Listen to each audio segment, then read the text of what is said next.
Olá pessoal, tudo bem com vocês? Vamos para a nossa quarta aula da disciplina de Introdução à Agricultura de Precisão. Hoje nós vamos falar um pouquinho sobre equipamentos de agricultura de precisão. Quais são os principais equipamentos utilizados, né? São diversos, mas os principais são esses, os equipamentos de taxa. Os equipamentos de taxa variável, de quê? De sementes e de adubos. Né? A gente costuma falar bastante taxa variável de adubação, mas a taxa variável de sementes é muito utilizada também. Piloto automático, controladores de seção, sensores ópticos e os equipamentos de correção de diferencial de sinal de GNSS, tá ok? Então, nessa aula, nós vamos falar um pouquinho sobre esses dois primeiros aqui, os equipamentos de taxa variável e os tipos de piloto automático, tá? Vamos falar primeiro dos equipamentos de taxa variável. Na verdade, é um kit, né? Então, o que você precisa? Se você tiver um implemento que faz taxa variável, tiver um mapa de taxa variável, um mapa georreferenciado, que você vai inserir no computador de bordo da máquina, e você precisa ter o kit de taxa variável, né, chamado de kit de taxa variável, que é o módulo, né, um módulo eletrônico que faz a conexão entre display, entre o controlador e entre o sistema elétrico.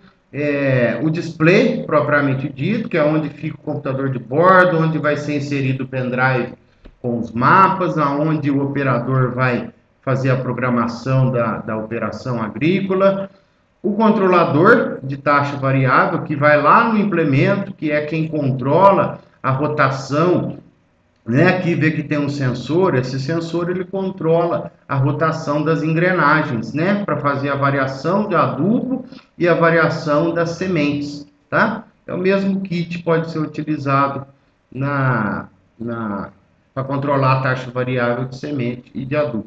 E, obviamente, a antena de GNSS, né, de GPS e GLONASS, geralmente, nós vamos ver quais são os tipos na próxima aula, de sinais via satélite para direção. Então, esse display, ele conta com receptor também de sinal dessa antena de GPS. Então, esse é um kit, né, de taxa variável. Aqui só está faltando o implemento e o mapa. Com isso, você consegue fazer adubação e semeadura em taxa variável, né? Temos diversas marcas, diversos modelos, tanto de implemento como dos kits de taxa variável, ok? Então, como que funciona a aplicação da taxa variável no campo, né? Primeiramente, você tem que ter o mapa de aplicação. Nós já vimos nas aulas como que identifica a variabilidade espacial, como faz o mapa, né? Então, nós identificamos a variabilidade espacial, fizemos a recomendação à taxa variável, então nós temos um mapa de aplicação. Esse mapa a gente insere, né? O operador insere no display, no computador da máquina, né? Esse trator tem o geoposicionamento dele, né? Porque o mapa ele é georreferenciado, então, obviamente, o trator tem que ter o sistema de referência, de georreferência, né?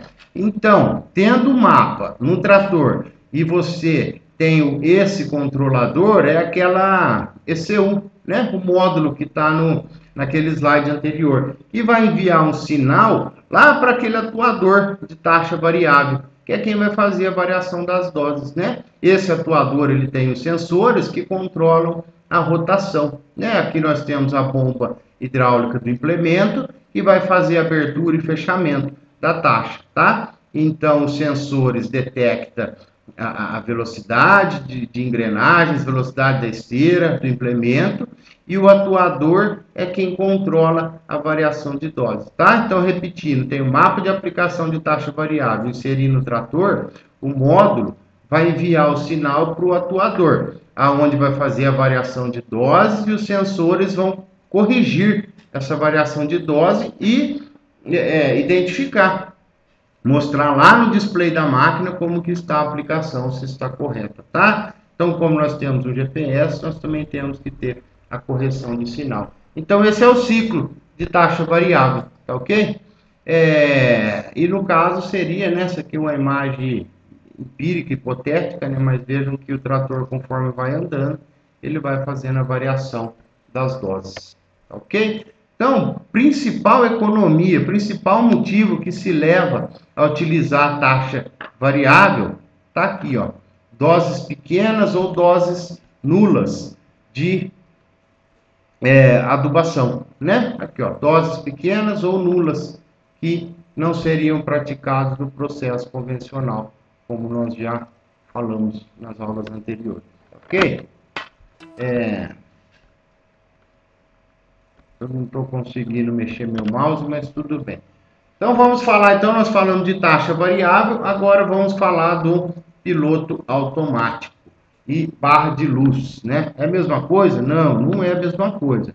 A função de ambos é manter o paralelismo, né? Veja que nós temos duas imagens aqui, não precisa nem dizer, né?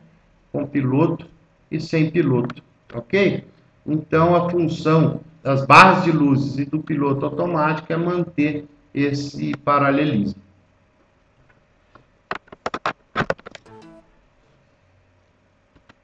Vamos lá. A barra de luz, qual que é a função? Como que a barra de luz atua? A barra de luz fica de frente ao operador, bem na linha do campo de visão do operador. E vejam que aqui, essa é a barra de luz. Está vendo esse conjunto de luz aqui? E aqui no meio nós temos essa luz verde. Veja aqui, ó, temos essa luz verde. Essa luz verde nos diz se nós estamos exatamente no caminho que nós temos que ir. Por quê? Você programa na barra de luz a largura do seu implemento. Então, ele te diz exatamente o ponto que você tem que voltar, né? Quem se lembra daquelas correntinhas, utilizavam espumas para marcar o final do implemento, aonde o implemento passou, a barra de luz faz exatamente aquele papel, né?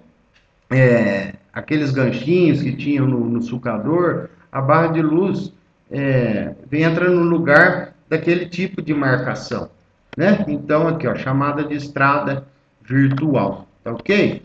A barra de luz, ela é perfeita em áreas retas. Vejam aqui, aqui é o caminhamento do trator, essa é a largura de trabalho do implemento, ele volta aqui e faz a curva, aonde de modo que não haja sobreposição, né?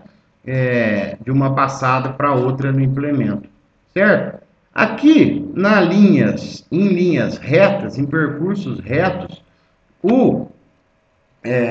a barra de luz se atende perfeitamente à nossa necessidade, né? Veja aqui, não tem problema algum. Agora nós perguntamos, em curvas? Imagina a dificuldade do operador, porque aqui quem está no volante é o operador. Então agora imagine em curvas, né? Com a barra de luz somente, o operador sendo controlado por aquelas luzes no campo de visão dele, e aqui ele tem que fazer todas essas manobras, né? Manualmente.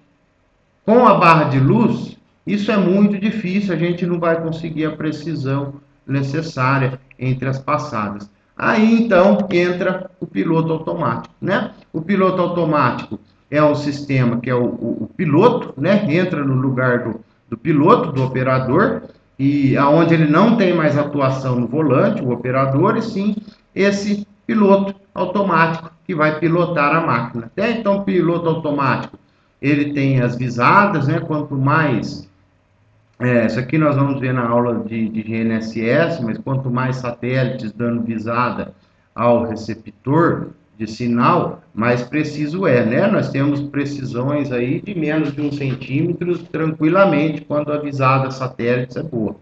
Então, nós temos a correção diferencial, temos a antena no trator, o receptor dentro da máquina, e com os sinais de satélite, o piloto automático vai fazer o direcionamento de modo totalmente paralelo, né? Repetindo as passadas, ano a ano, no mesmo rastro do pneu, ano a ano, uma vez salvo na memória essa onde o trator passou uma vez, para sempre ele vai fazer essa mesma passada, tá ok? Desde que a base fixa respeite a sua posição inicial de origem, tá ok? Nós vamos falar disso mais para frente. Então, quais são os tipos de piloto automático? Nós temos o piloto automático universal e temos o piloto automático integrado. O piloto automático universal é aquele que fica embaixo, né, sob o volante, né? Veja aqui o volante original e o volante com piloto automático. O piloto automático está aqui dentro. Por quê? Porque esse aqui atua diretamente esterçando o volante, né? Ele faz o papel da mão do operador, ele esterça, né, o volante da máquina, né? Ele está integrado no volante. Aqui dentro nós temos engrenagens, onde essas engrenagens vão fazer o esterçamento da máquina através do volante. Então veja aqui, ó, que ele está atuando no volante, né? É um equipamento elétrico que está fazendo o esterçamento no volante. Esse aqui é um outro tipo atuador, que ele, veja que ele está fazendo o esterçamento em contato com o volante, né? Cada um tem suas vantagens e suas desvantagens, que nem esse aqui, por exemplo, você não pode ter nenhum tipo de folga, né? O sistema de direção que atua no volante, ele não considera folgas no volante, né? Então, essa é uma dificuldade. O preço desse de aquisição é bem abaixo do mecânico e a precisão é menor do que o mecânico, né? E qual que é o integrado, que é o que eu estou chamando de mecânico, aquele anterior é o elétrico. O integrado é aquele que vai dentro, né? Lá tem que ter o comando de inclinação, o comando na máquina, o atuador de esterçamento e o receptor de sinal, tá? Esse aqui, vocês verem que aqui, ó, tem um bloco de válvula que está ligado diretamente no sistema hidráulico do volante, né? Lembra que aquele anterior, ó, ele está atuando no volante fazendo o esterçamento. Esse, o de válvula hidráulica, ele está lá no sistema de esterçamento, ele tem um bloco de válvula no sistema direto, então ele não atua no volante, ele atua direto na direção hidráulica do trator, tá? E para a gente encerrar, eu não posso deixar de comentar com vocês que os equipamentos de agricultura de precisão, eles seguem um padrão, né? Um padrão denominado ISO 11783. Qual é a intenção desse equipamento? Como toda ISO, ela visa padronização de equipamentos, né? Então, qual que é a intenção desse padrão ISO-BUS na agricultura de precisão? É que todos os equipamentos se comuniquem. Antes, no início da agricultura de precisão, o implemento tinha que ser dedicado à mesma marca da cabine, né? Se eu tinha uma cabine, um trator do fabricante A, eu tinha que ter um implemento do fabricante A, porque eles não se comunicavam entre marcas diferentes, né? O meu display de uma marca não se comunicava com um trator de outra marca, que por sua vez não se comunicava com o implemento de outra marca, né? Então, a partir da adoção desses equipamentos de padrão ISO-BUS, toda marca comunica com qualquer implemento. Agora, todo equipamento tem esse padrão? Não, ainda tem marcas que não adotaram, né, esse tipo de padronização. Então, qual é a dificuldade de você ter que se manter dedicado exclusivamente àquela marca? Você não tem opção de, muitas vezes, trocar o implemento que seja mais funcional para você, e se você não tem um equipamento que comunique, né, um display, um computador, uma máquina que não se comunique, né, para a agricultura de precisão com aquele implemento, tá? Então, o padrão ISO-BUS faz exatamente isso. Essa é uma tomada padrão ISO-BUS, né, onde cada furo tem a sua função, o comunicador do link, o sinal do módulo, os sinais elétricos, né, as correntes elétricas. Então ele tem um padrão tanto do conector como da tomada, né? Então é isso, tá ok, pessoal? Então a aula de hoje nós ficamos por aqui. Obrigado a vocês.